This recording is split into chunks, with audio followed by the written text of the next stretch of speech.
Are you ready to boost your creativity level? We're going to be creating highly unique sock puppets in this sock puppet masterclass for both adults and children. Don't worry, no stitching or anything advanced required here. We're going to keep it sweet and simple. Let the class begin! Hello, my friends and fellow sock puppet enthusiasts. I am here today to guide you in the ancient ways of sock puppet making. My ways are simple, fun, and unique.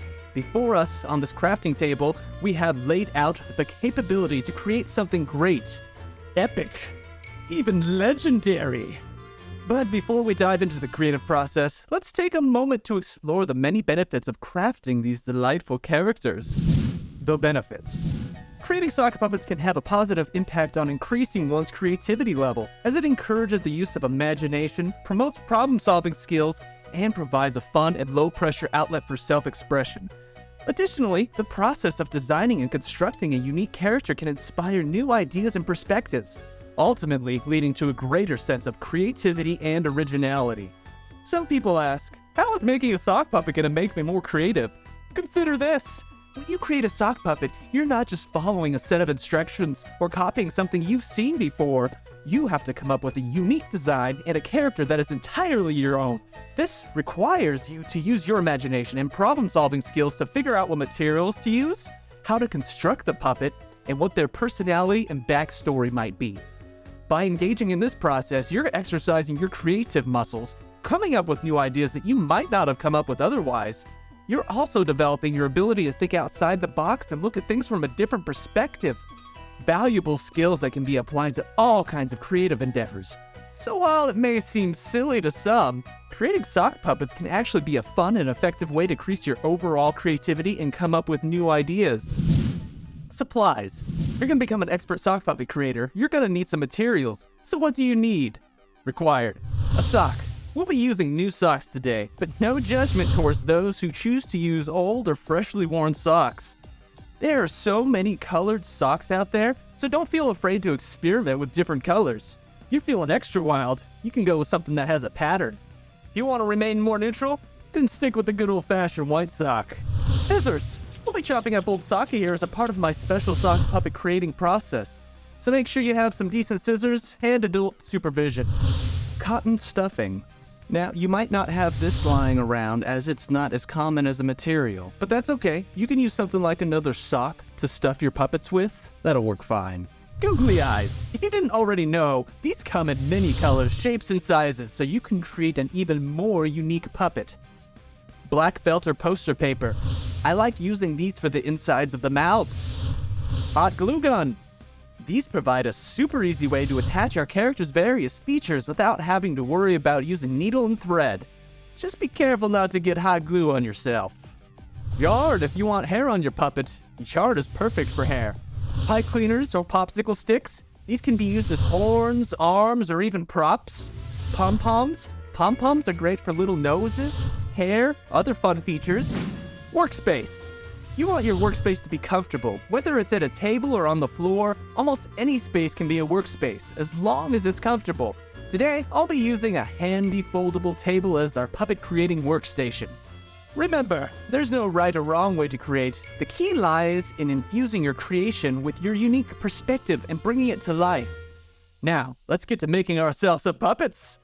When starting, I recommend focusing on either the mouth or the eyes, as the placement of these facial components greatly influences the puppet's appearance. Today, let's begin with the mouth, which can be the most complex part of the process. The mouth. There are three things to consider when creating the mouth.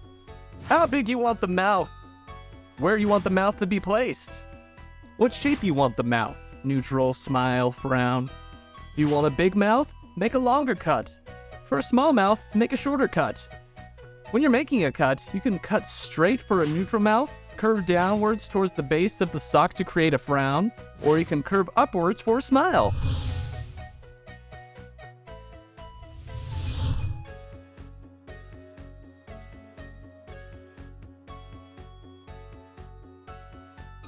Now that you've cut a hole for the mouth, you need either black poster paper or felt for inside the mouth. I'll be using poster paper as it's a cheaper material, so if you miscalculate the cut, it's not a big loss. Open the newly cut area of the sock wide open. Cut out an area of the paper that is slightly bigger than the open hole in the sock. The cut-out shape typically resembles an oval. Grab your hot glue gun and start gluing the outer edge and cut out the paper to the inside area of your freshly cut open area on the sock.